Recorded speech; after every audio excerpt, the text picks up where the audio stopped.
Добър ден на всички приятели на водната топка в България.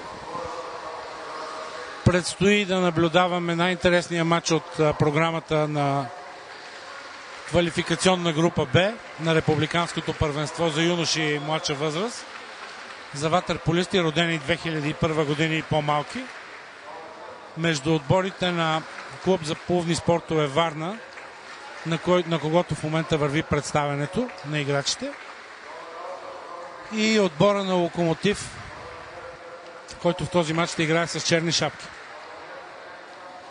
Двубоят е най-интересен, защото това са два от най-силните отбори в България в тази възраст и е естествен завършък на борбата в квалификационна група Б. По регламента на Българска федерация водна топка за първенството се записаха 11 отбора, разпределени в две групи. Първата от тях включваше съставите на КПС Варна и Локомотив Никола Нанов, също така Варненски Акваспорт, Левски, ЦСК и Арда 2008 от град Кърджали. До този момент двата тима, които ще наблюдаваме, спечелиха убедително всичките си мачове в квалификационната група. И матчът между тях на практика е само за чест и за самочувствие, защото и двата тима със сигурност ще вземат първите две места в групата и ще продължат за финалните турнири до година. Предстоят два финални турнира на 6 най-добри състава. Третият тим, който заслужи промоция в топ 6 от квалификационна група Б, е отборът на Акваспорт от Варна. След Нова година, отново тук на басейн Диана, ще са мачовете и в квалификационна група А, където са сериозните състави на Черноморец Бургас, Тича Варна, Славия, Комодор и Ботев 2000 от Враца, които тренират отскоро, защото имаше сериозни проблеми с басейна във Враца, който за радост вече работи и ватерполистите там могат да провеждат редовно тренировки. Нека да ви изчета съставите на двата отбора. Символичният домакин в този матч, отборът на КПС Варна.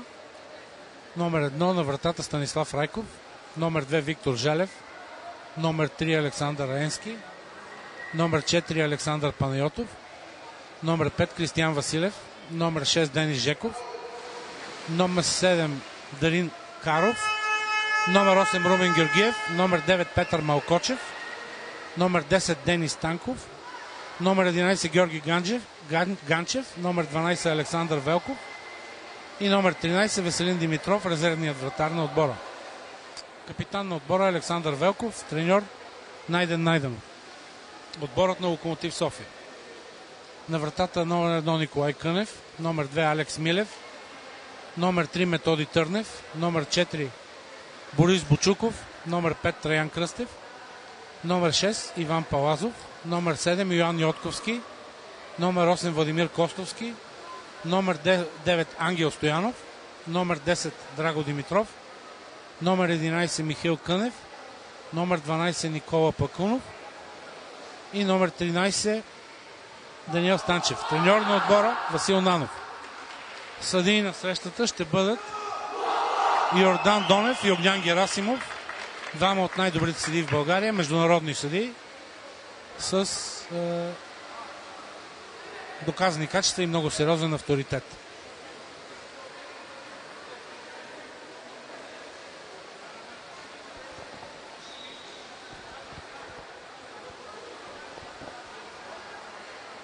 За КПС Варна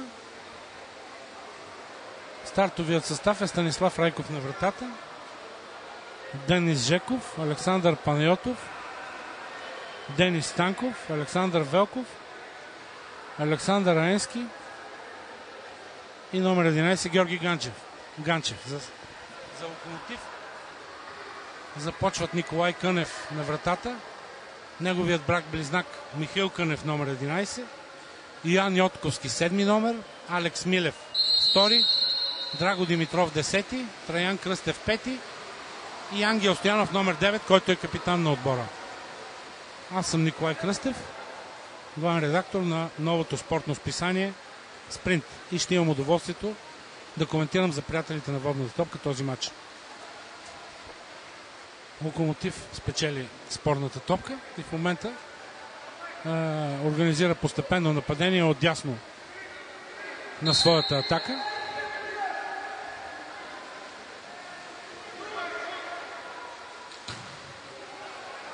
Силено от разстояние на Драго Димитров, спасен с вещина от Станислав Райков. В момента във водата са 10 национални играчи, по 5 от двата отбора, които през тази година участваха в няколко лагера на националния отбор и играха на неофициалното световно първенство за възрастта, именно родени 2001 година и по-малки, в Белград. Така че с малки допълнения това е основната част от националния отбор в тази възраст.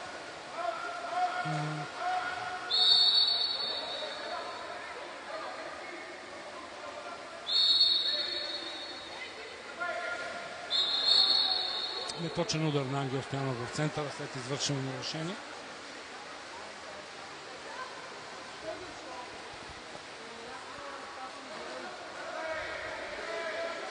В двубоя има много голям заряд, защото двата тима, горе-долу в същите състави, играят един срещу друг в последните 5 години в тази възраст, с променлив успех. Малко по-голям за Локомотив Никола Нанов, но много от мачовете в този период бяха спечелени от КПС Варна. Ангел Стоянов подава към Траян Кръстев. Йоан Йотовски е на добра позиция пред вратата. Пас далечен и хубав удар от въздуха. 1-0. Гол за Локомотив. Наистина много добра комбинация с пас на ръка. Повече от 12-13 метра. Точен пас на Траян Кръстев и много добър завършващ удар. Но Йоан Йотовски отдясно. 1-0 за Локомотив.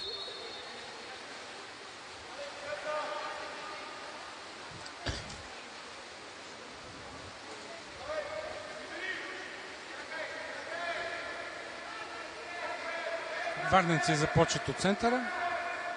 Александър Рански с топката. Шут. Добра намеса на вратаря Николай Кънев. След това Ангел Стоянов успя да спечели топката. И Локомотив вероятно ще се опита да организира по-бързо нападение.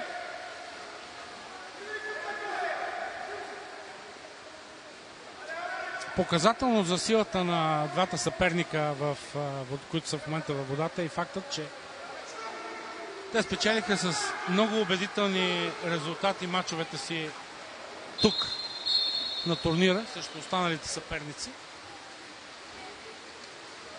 И за това матчът срещу тях ще определи не само първото място в групата, но и ще даде допълнително самочувствие на победителя за предстоящите сблъсъци в финалната шестица, където, както вече казах, предстоят два турнира, които ще се играят до година.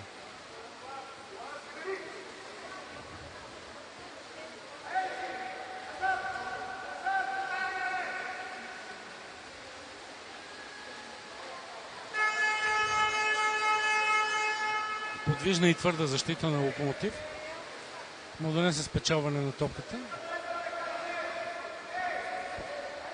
И сега постепенно нападение, организирано от капитала Ангел Стоянов. Пас в центъра на Йоан Йотковски, който започна като централен нападател. Съдията Донев поиска топката и отстрани за спречкване Драго Димитров и Денис Жеков. Не видях какво точно се случи между тях, защото гледах на там, където се развиваха действията. Явно и двамата са отстранени за по 20 секунди.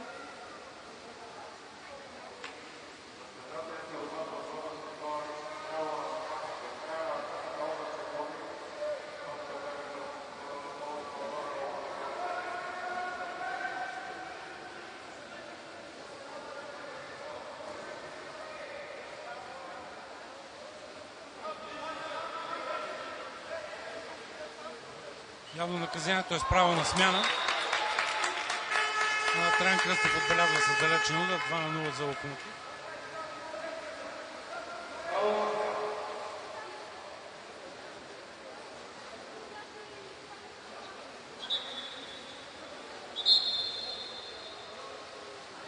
Двамата състезатели са отклонени с право на смяна и правилникът ги задължава да свалят чапките си. Нямат право да седат на скамейката на своите отбори.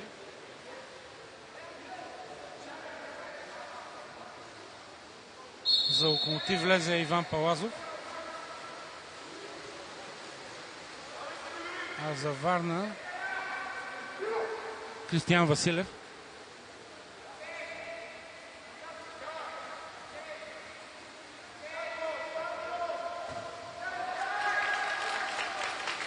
Слаб удар на Александър Невски от разстояние, спасен сигурно от Николай Кънев.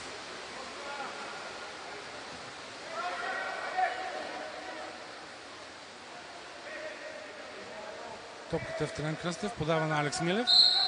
Фал в центъра, след който може да бъде изпълнен и удар, каквото прави Алекс Милев, но Станислав Райков също се намеси авторитетно.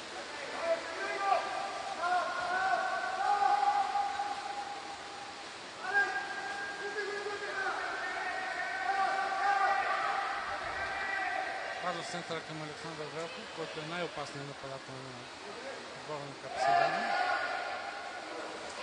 И ето той го доказва с този гол.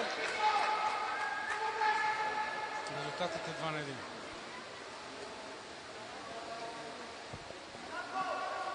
Велков с много големия си ръст и с дългите си ръце има страхотно чувство към топката и е много опасен пред вратата на съперника. Видяхме нагледно доказателство на неговата класа с този гол.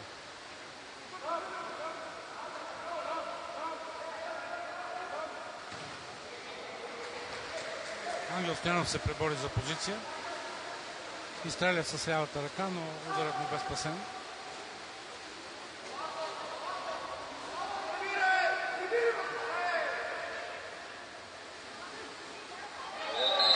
Ето това, за което ви говорих. Втори гол на Велков. И резултатът вече е 2-2. Йоан Йотовски определено изпитва затруднение с неговото опазване. А с излизането на Драго Димитров, който беше титулярният централен защитник на Локомотив през целия турнир, отборът определено е поставен в доста сложна ситуация. И треньор Васил Нанов взе мерки, като най-вероятно Велков ще бъде пазен от Ангел Стоянов в хода на матча.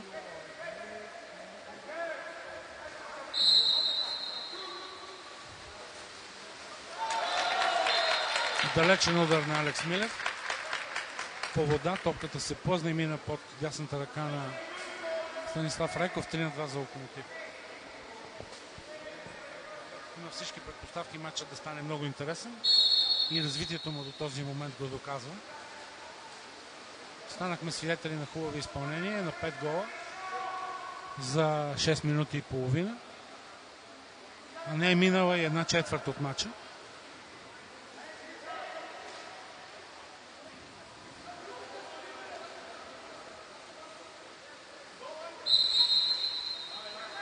Този път обратен фал в атака на Велков. И топка за Локомотив.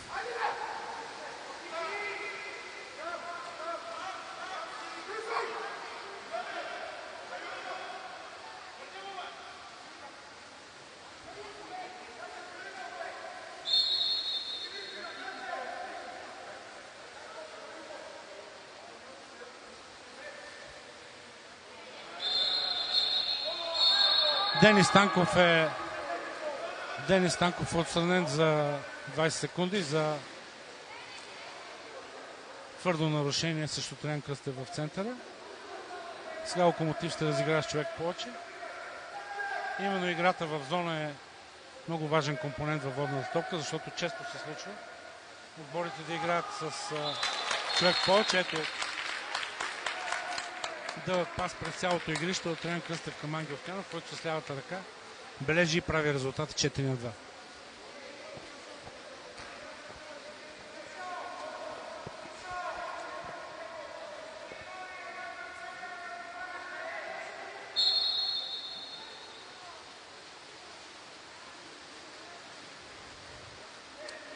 Ето, случва се това, което ви казах. Ангел Стоянов пази Александър Велков. Това е сблъсъкът, който може би ще реши в някаква степен матча пред вратата на Локомотив. Защото точно Велков е човекът, който най-често бележи голове за отбора си. И именно неговото опазване ще се окаже ключово, или неговите голове съответно, които до този момент са два, може да се окажат ключови за развоя на целия матч. Тайм-аут за Локомотив, 11 секунди преди края на частта.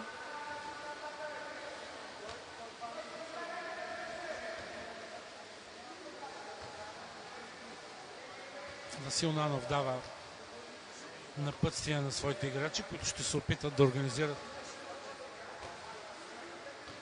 атака за 11 секунди.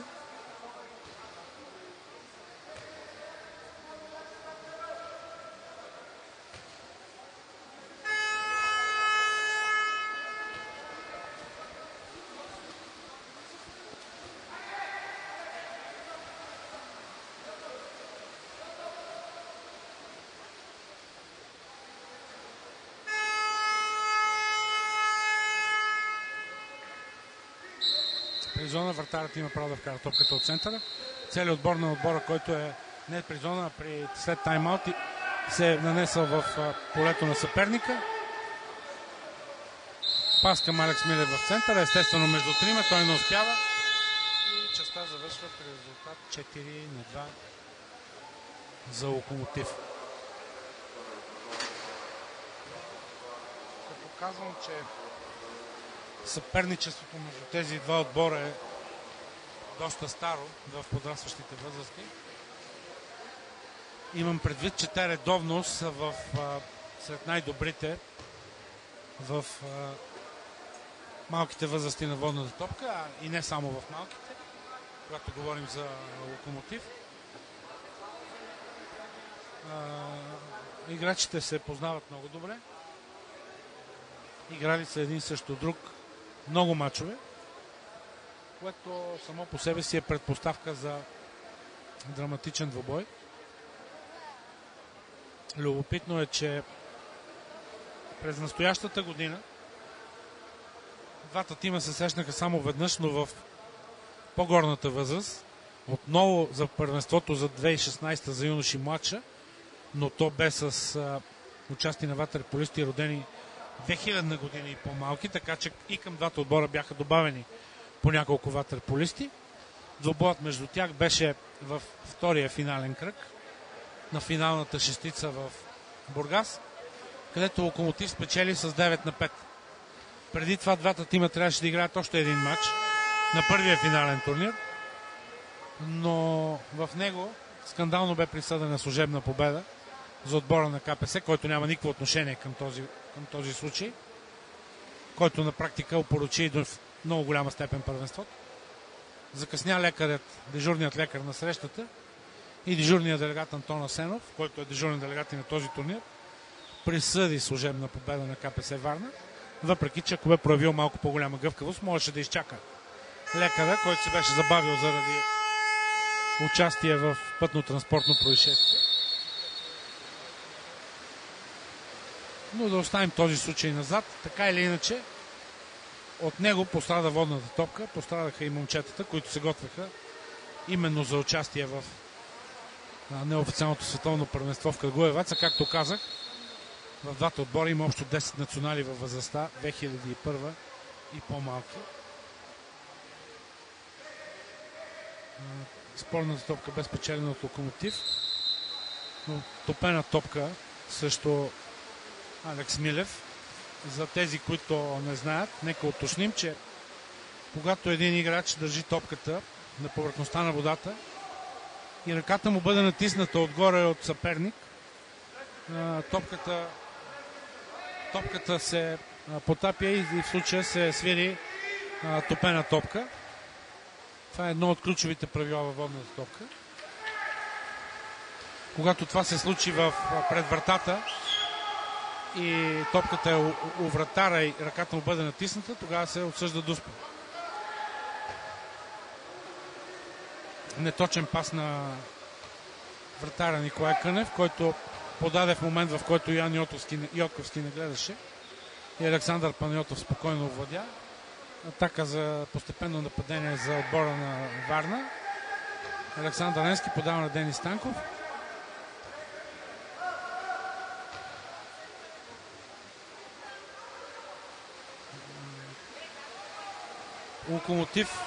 Отборът на Локомотив започна да дублира Александър Велков в центъра на своята защита. Дублът означава, че той е пазен в по-голямата част от времето с двама играчи. Но неточен удар на Траян Кръстев от добра позиция. Беше оставен свободен на 6 метра.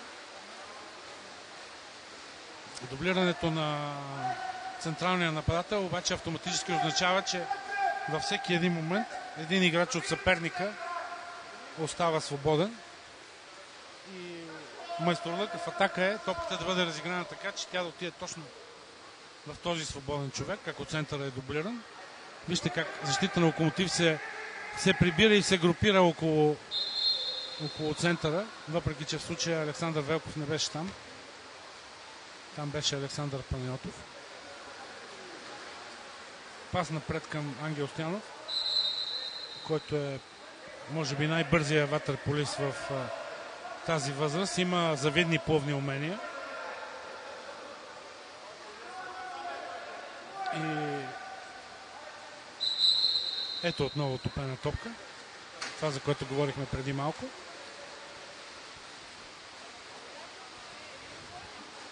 Често този прием се използва от защитниците, когато центъра на противника и отбора е с гръб към вратата и получи пас на вода.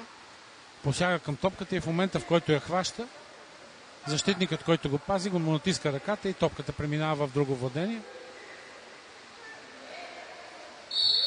Дуспа в момента. Ян Герасимов отсъди дуспа за нарушение срещу Александър Велков. Имаше неразбория в защитата на Локомотив, от която много опитният и хитър играч Александър Велков се възползва. Дуспата ще изпълни Александър Енски.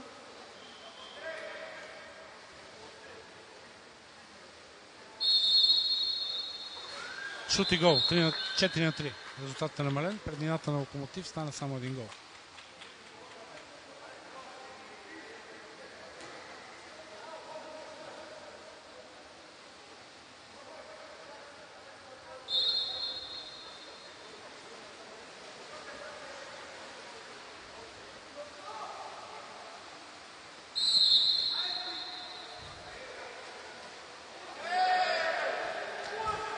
Неточен пас на Траян Кръстев и контратака на варненския отбор. 2-1 в момента. Денис Станков атакува отдясно с топката и изравнява резултата 4-4.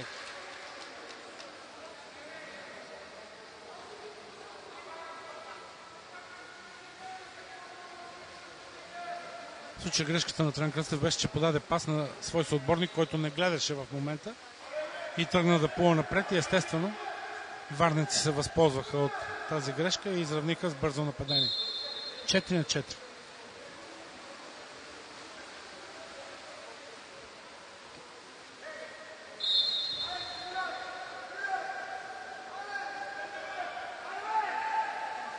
Ангажирането на Ангел Стоянов в защита за отбора на Локомотив категорично означава по-малка мощ на тима в нападение, защото Ангел Стоянов е основният реализатор на отбора и в случая опазването на най-добрия голмайстор на съперника явно е по-важно и така е преценил треньорът Васил Нанов. Стопена топка сега в обратната посока и топка за Локомотив.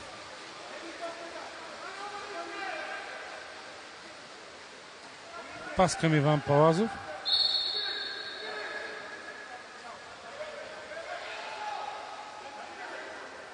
Подава на Йоан Йотковски на 7-я метър. Шут на Йотковски. Оттам трудно може да бъде прострелен вратар с качествата на Станислав Райков.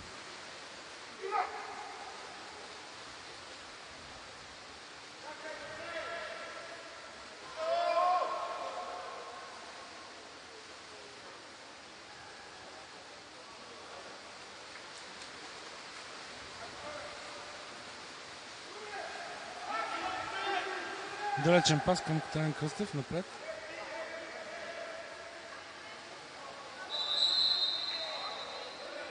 Не успя да овладее обаче топката и да играе с нея. И тя преминава във владение на варненския отбор.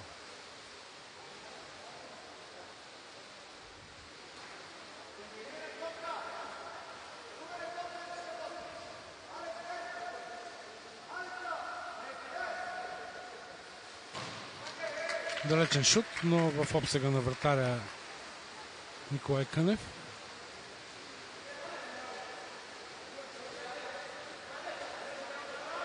И сега постепенно нападение на отбора на Локомотив. Хубав пас на Иван Палазов към Йоан Йотковски. И наистина поразяващ удар с дясната ръка от лявото крило на Йоан. 5-4 за отбор на Локомотив.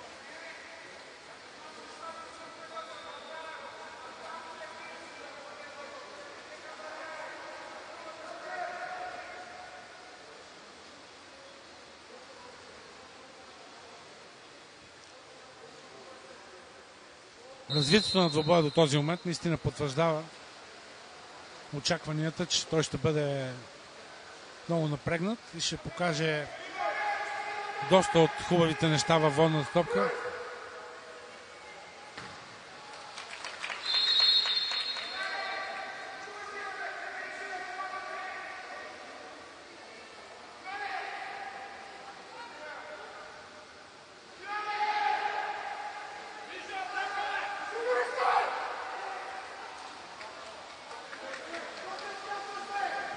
Опит за пасна ръка по ширината на игрището, който се оказа неуспешен. И локомотивци овладяха топката. Пас на вратаря Николай Кънев към своя брат-близнак Михаил Кънев, който пък подава на Йоан Йотковски. Нарушение също Йотковски. Ангел Стоянов е от нападението. И с силната си лява ръка бележи удар с гол от разстояние. 6-4 за отбора на Локомотив.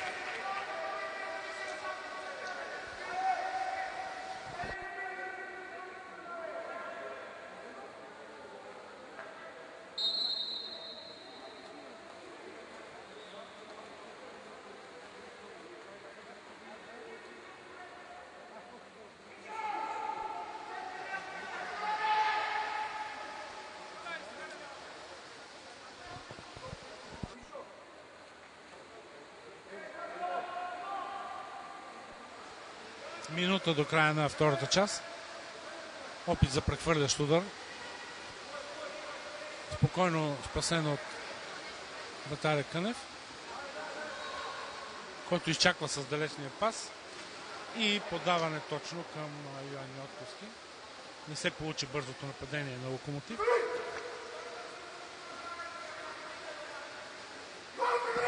Александър Панайотов атакува от по левия фланг на нападанието на КПС Варна. Подава към центъра. Но Траян Кръстев този път овладява топката.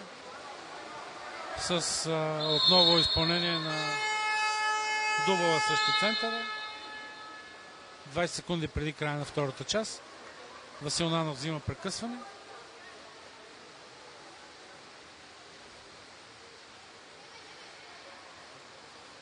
Свидетели сме на добра водна топка, която демонстрират и двата отбора. 10 вкарани гола, Първата част завърши 4-2 за Локомотив, а втората към момента резултата само във втората част е 4-4.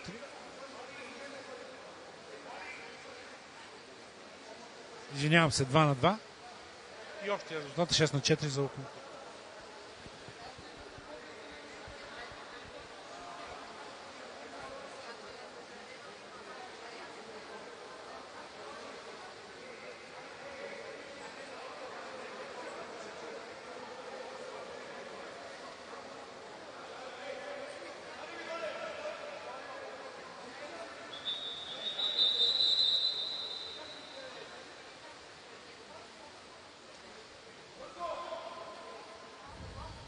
Локомотивци ще имат 20 секунди за последното нападение в втората четвърт.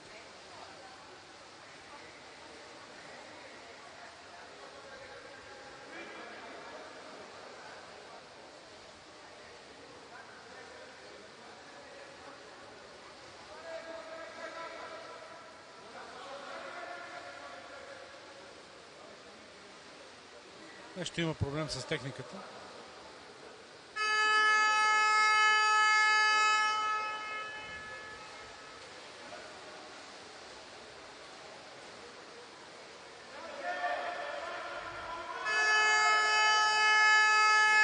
При втория сигнал, след тайм-аут, топката се дава и времето се стартира. Фал също Ангел Стоянов на 7 метра. Шут, но в вратаря Станислав Райков. Времето обаче не е спряно и продължава да тече. Беше 10, имаше 12 на секунди до края на матча. В момента на таблото показват 4 секунди и 9 десети, което вероятно ще бъде компенсирано ръчно от съдийската маса.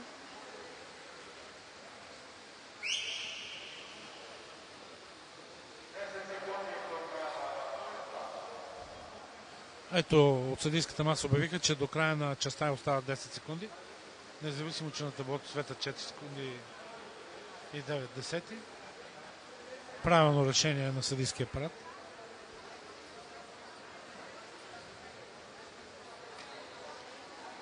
Сега треньорът Найденов ползва правото си на тайм-аут, като след бързи удар на Ангел Стоянов, за което той явно бе получил указание от треньора Васил Нанов, варненци получиха 10 секунди за последно нападение във втората четвърт.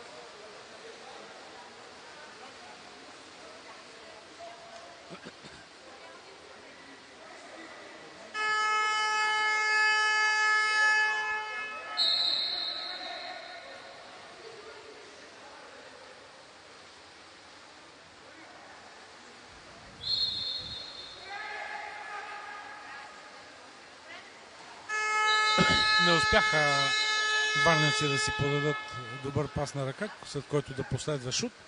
И втората четвърт завършва при резултат 6-4 за Локомотив.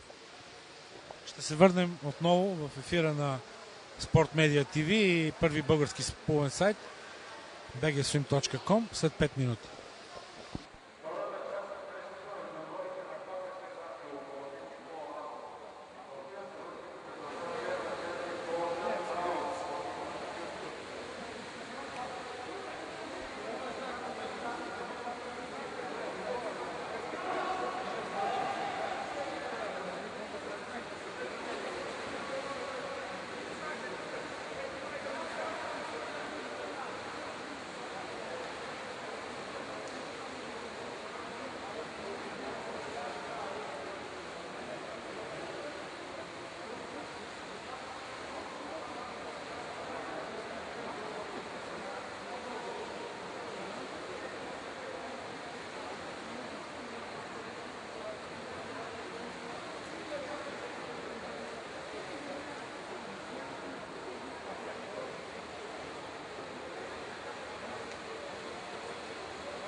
Започва третата четвърт. Спорна топка и двамата ватерполисти от двата отбора стигнаха едновременно до топката и я потопиха. В такъв случай се отсъжда спорна топка, спечелена от отбора на Локомотив, който ще организира първото нападение в частта.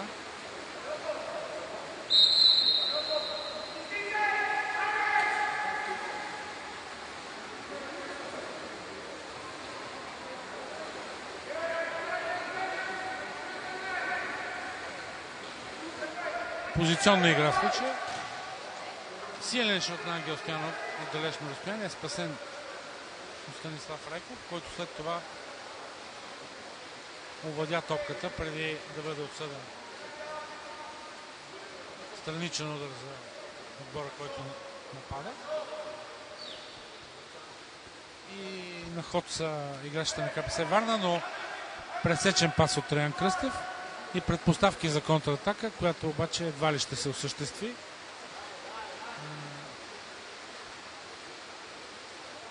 Така че вероятно отново ще стане свидетели на позиционно нападение.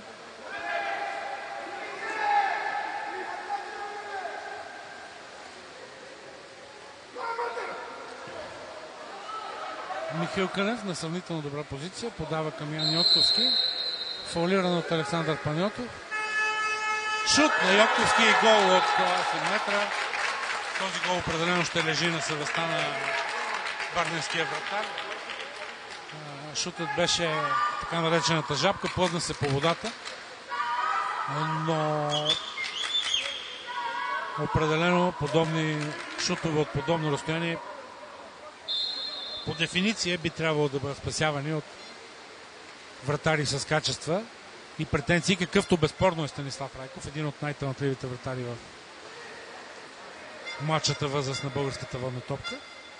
Всъщност и двамата вратари в момента във водата са национални състезатели. Николай Кънев на Локомотив и Станислав Райков си разделиха игралното време на неофициалното световно първенство в Крагуевац през лятото, на който български отбор игра. Като цяло и двата отбора демонстрират една грамотна игра. Добре са подготвени функционално и в плувно отношение. Но кой е по-добре подготвен функционално ще проличи в следващите минути, защото с приближаването на края на матча на ватерполистите им става все по-тежко и по-тежко. Това е един изключително труден спорт. Обявен наскоро за най-трудния спорт в едно проучване на университета в Бъркли.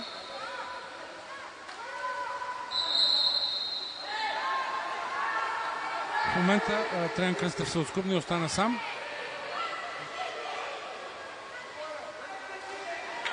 Гол на Траян Кръстев и резултатът става 8-4 за Локомотив.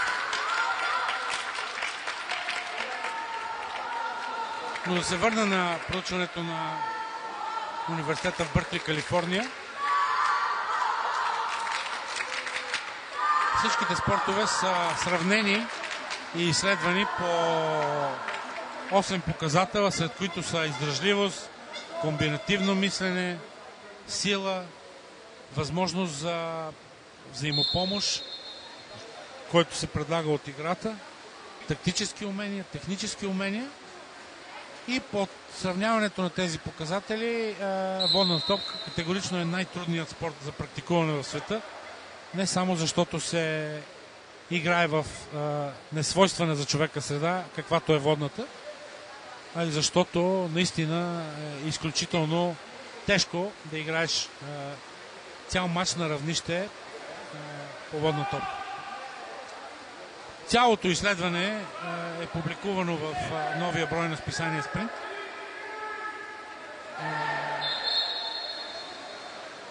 И след водната топка, цитирам по памет, в класацията следват професионалния бокс, американския футбол, хокеят на лед, галския футбол и така нататък.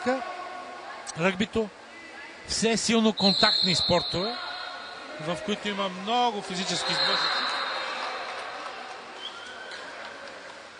Ето с гол от разстояние на Александър Велков, който вкарва четвъртия от 5 гола на отбора си до сега. Резултатът е намален. 5-8 за Локомотив.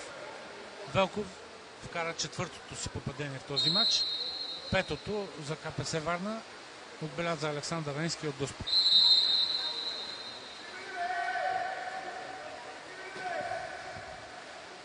Нищо не е решено в този мач, независимо, че преднината на Локомотив беше 4 гола, сега е 3. Когато във водата са равностойни съперници, както е в случая, тази преднина много бързо може да бъде наваксана. Така че със сигурност ни предстоят още много интересни, вълнуващи и драматични минути, които вярвам, че ще ни представят и най-хубавите страни на водната топка, както до сега правят играчите и на два от водещите отбори в младшата възраст в България. Пас към Алекс Милев в центъра. Хубав удар, така нареченото витло, с гръб към вратата, който беше неточен. Използва се най-често именно от централните нападатели, когато получат топката на вода и решат да не се обръщат, а да стрелят с задно витло. Когато от тази позиция стане гол, попаденията са сред най-красивите във водната топка.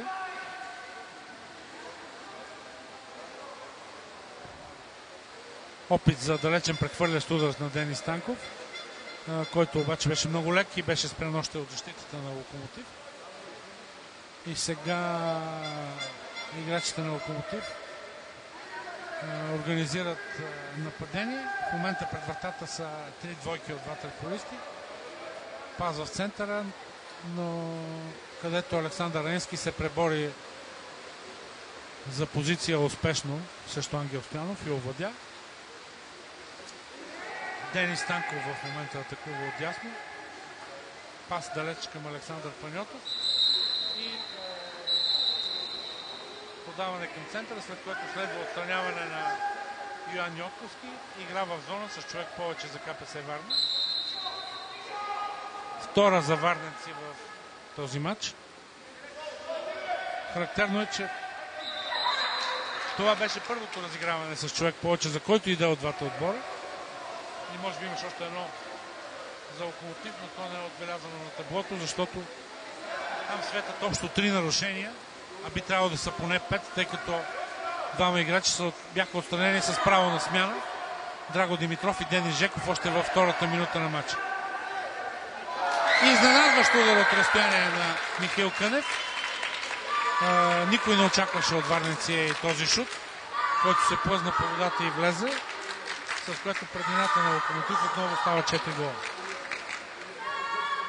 Защитата на варненци беше концентрирана около Ангел Стоянов, Алекс Милев и Триан Кръстев, и Михаил Кънев използва факта, че бе оставен сам и с добро изпълнение увеличи преднината на своя отбор.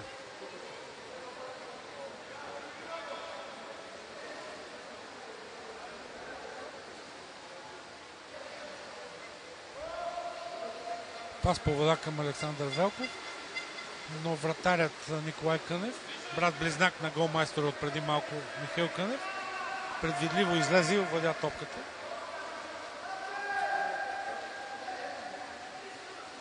Нова рокада на защитниците на Локомотив София. В момента Триан Кръстев пази Александър Велков.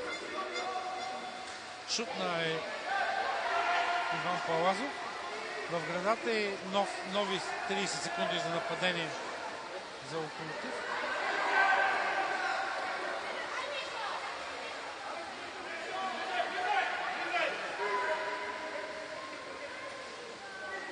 Доста продължи тази атака.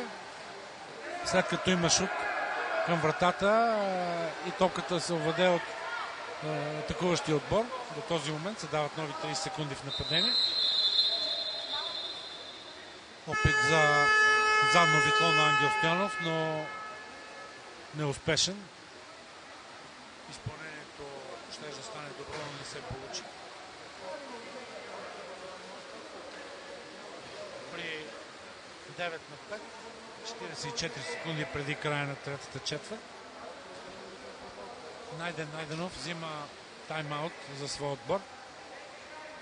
Да успокои своите момчета и да им даде напътствие за решителна атака. При всички случаи, ако КПС Варна успее да вкара гол при това нападение, шансовете му за да се върне по-бързо в матча стават по-големи.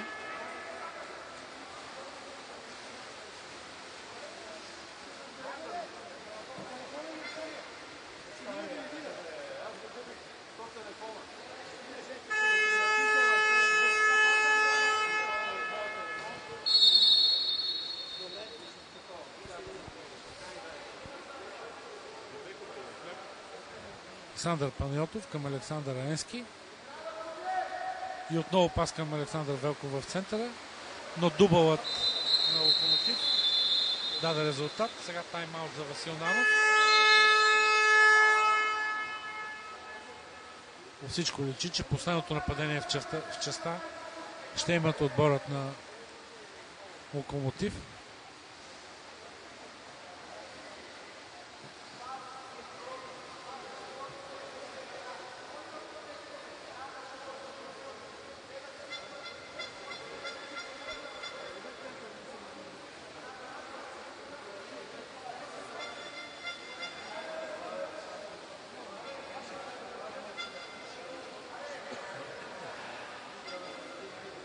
Играчите на Локомотив получават указания от Васил Нанов. Едно от най-големите имена в българската водна топка е Васил Нанов. Първият българин, който е играл в италианската група, в отбора на Рома, Италия. Една от страните с най-силно развита водна топка. Освен това, Васил Нанов е член на символичния отбор на 20 век на българската водна топка. Ето е атаката, вероятно последна за третата четвърт на Локомотив. Да видим какви указания са получили локомотивци от Нанов. Далече шут на Трен Къстев. Опит за добавка на Ангел Стоянов, но неуспешно.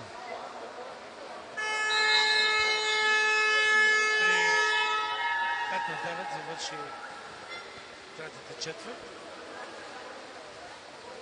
След 2 минутна почивка ще започне последната част на този наистина качествен двубой.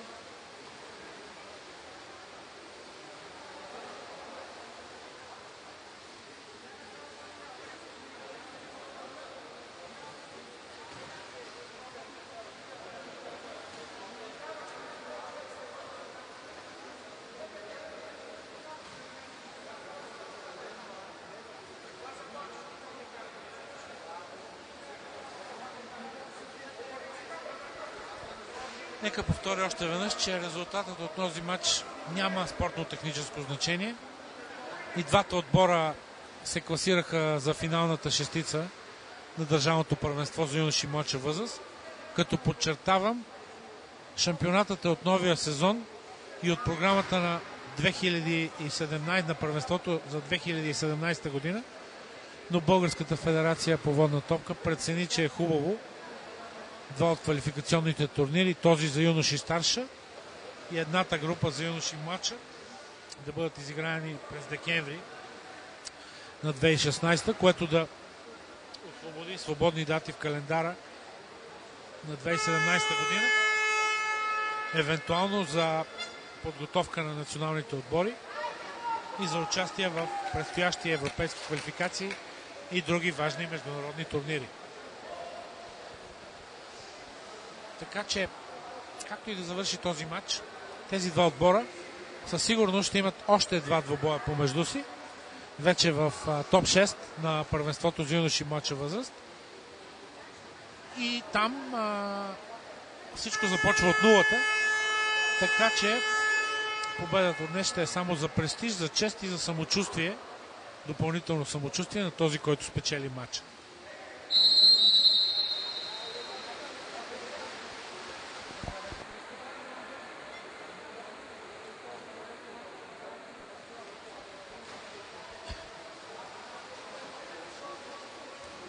варненци не направиха опит да плуват за първа топка, защото за Локомотив това направи Ангел Стоянов, както казах, най-бързият ватерполист в възрастта, и прецениха, че шансовете им са много малки да спечелят спорната топка.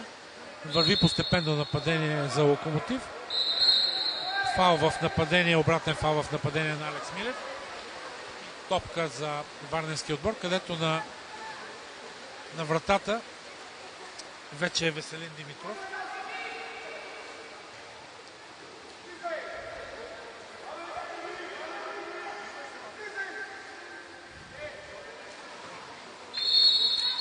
Шут от 7 метра на Александър Панайотов, избит от Николай Кънев, и странично хвърляне на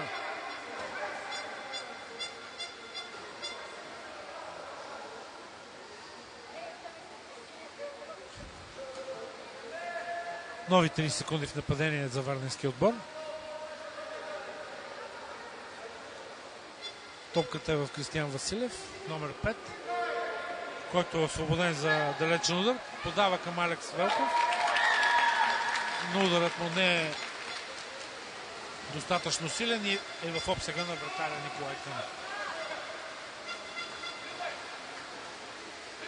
Михаил Кънев атакува отляво на нападението на Локомотив. Пас към Триан Кръстев. Витло в движение за Триан Кръстев, спасено от Веселин Димитров. Добро изпълнение бяхме свидетели и от страната на нападовец, на играчът, който нападаше, и от страна на вратаря.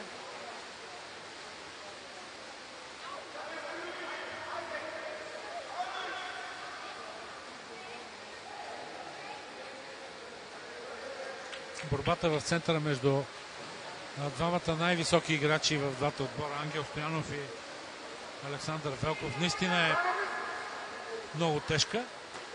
И като че ли след като стартира с 3 гола, Александър Велков е опазан от Ангел Стоянов, което, както казах, обаче намалява потенциала на Стоянов в нападение.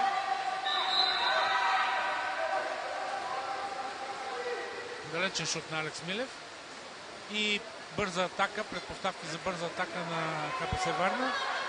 Александър Панайотов атакува. Блокиран от Ян Йоковски. Опит за прехвърлящ удар, неуспешен Александър Панайотов. При едно от единоборствата шапката на Ангел Стоянов падна от главата му и той изхвърли от басейна. Правилата на водна топка позволяват това да се случи до момента, в който играта бъде спряна. Съдията Йордан Донев държи в лявата си ръка тази шапка. Шут на Триан Кръстев в градата. Играта не е спряна и Ангел Стоянов продължава да играе без шапка. И е залепен до Александър Велков. Двамата се пазят след първите 4-5 минути на първата част. И то доста успешно и в двете посоки.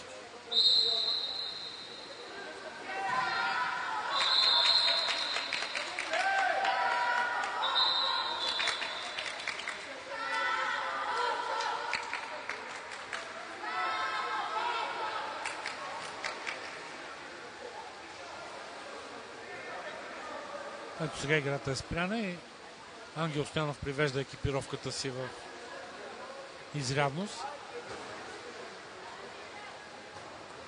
Страничен удар за КПС Варна, изпълнен от Ганчев, който подава на Енски, атакуван от Алекс Милев. Фаул. Енски към Велков. Велков е човекът, който носи головата за КПС и неговото опазване за сега се оказва ключово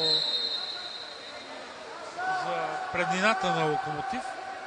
Топена топка и нейното притежание отново ще бъде в състава на КПС Варна.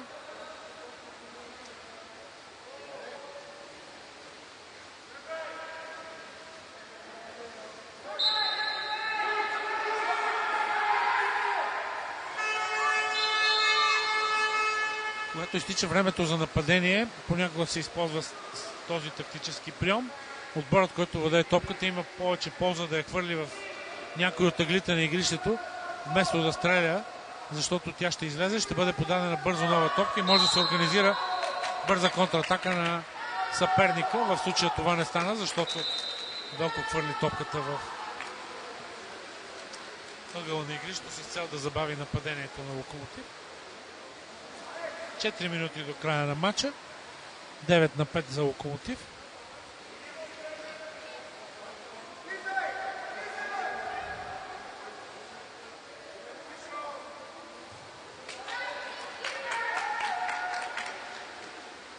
Кристиян Василев бе оставен свободно да стреля от малък ъгъл с дясната ръка по дясното крило, т.е. от неудобната страна за стрелба.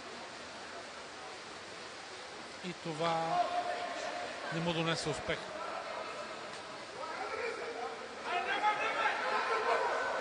Сега Локомотив изтичаше времето за нападение и Михаил Кънев направи същото, за което ви говорих преди малко.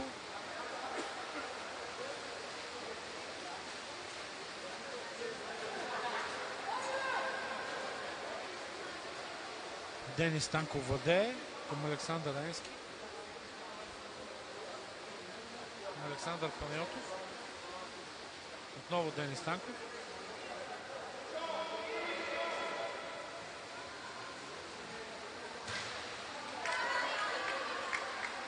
Шут на Кристиян Василев. Отново неуспешен.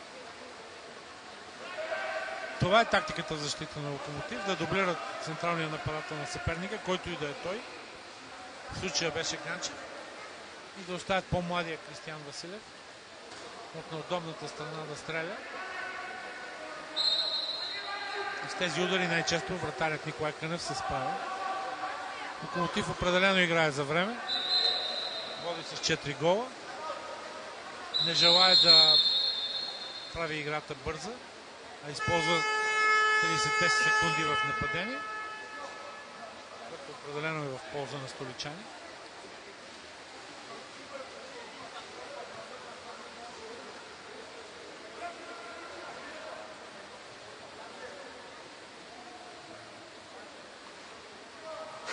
Влизат двама нови играчи в отбора на КПС Варна, Румен Георгиев и Петър Малкочев. Мисля, че до този момент и двамата не участваха в матча. Те замениха Кристиян Василев и Георги Ганчев. Тайм-аут за Найден Найденов. Един млад треньор, който видимо работи много добре с отбора си в КПС Варна. Това се вижда не само в този турнир на юноши матча, но и миналата седмица, където в почти същия състав, само с няколко играчи по-възрастни с година или две, КПС Варна при първото участие на клуба въобще в шампионата за юноши старша, отборът направи много хубави игри, остави много добри впечатления с играта си, независимо, че загуби с по един гол. Междувременно Денис Станков кара с параболичен удар и намали резултата на 6-9. Но да се върна за това, което говорих за КПС Варна. Отборът на този клуб остави много добри впечатления с играта си в квалификационния турнир за юноши старша, независимо, че беше с значително по-млад състав от своите съперници. И в един много драматичен матч успя да победи състава на Славия и да го изхвърли от финалната шестица и да се класира в нея, което, пак повтарям, също е много добър атестат за отборът на КПС Варна.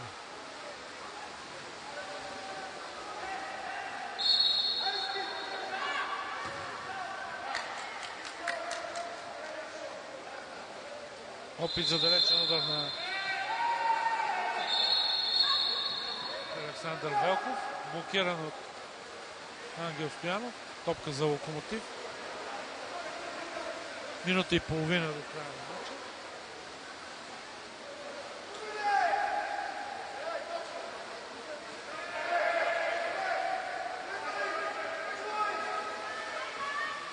Александър Панайотов се пребори за този топка с Алекс Милев от отбора на Локомотив и организира бързо нападение. Пас към Панайотов в центъра. Дуспа за варненски отбор, направена от Алекс Милев.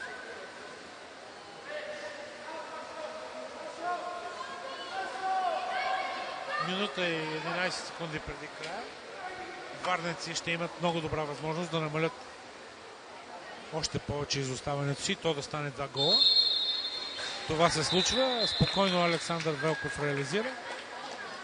И резултатът е 9-7 за Локомотив Никола Нанов.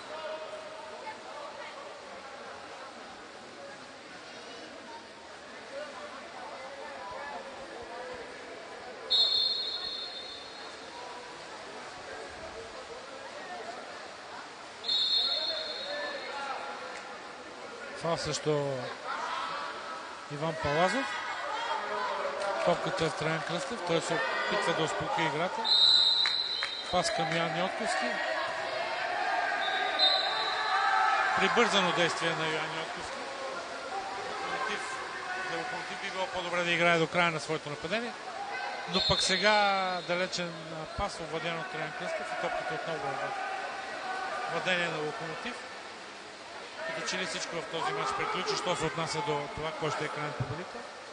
Много трудно за 40 секунди могат да бъдат върнати 2 гола в водна топка. Не, че не сме виждали подобно нещо, но по всичко личи, че точно в този матч това едва ли ще стане.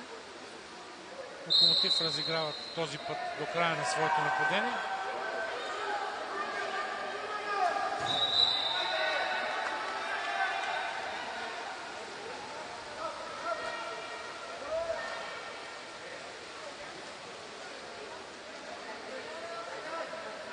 Атака на Георгиев, пас към центъра към Велков, където борбата между него и Ангел Стоянов и дубъла на Траян Кръстев дава резултат. 12 секунди преди края на матча Васил Нанов взима. Явно Локомотив ще спечели този матч. И ще има право за последна атака.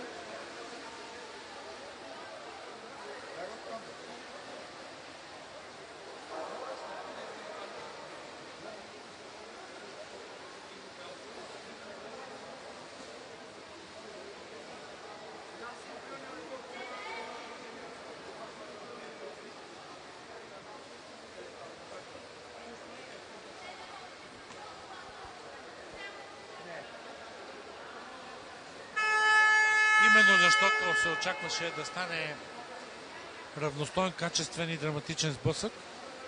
Този матч бе включен в прякото предаване на Спорт Медиа и на първи български пулен сайт bgswim.com. И той ни показа много от хубавите страни на водната топка. И се убедихме, че играха два наистина доста добри отбора, които показаха един хубав сблъсък. Двобоя приключва 9-7 за Локомотив. С това се разделяме. Приятна вечер от мен. Николай Кръстев, главен редактор на новото спортно списание Спринт.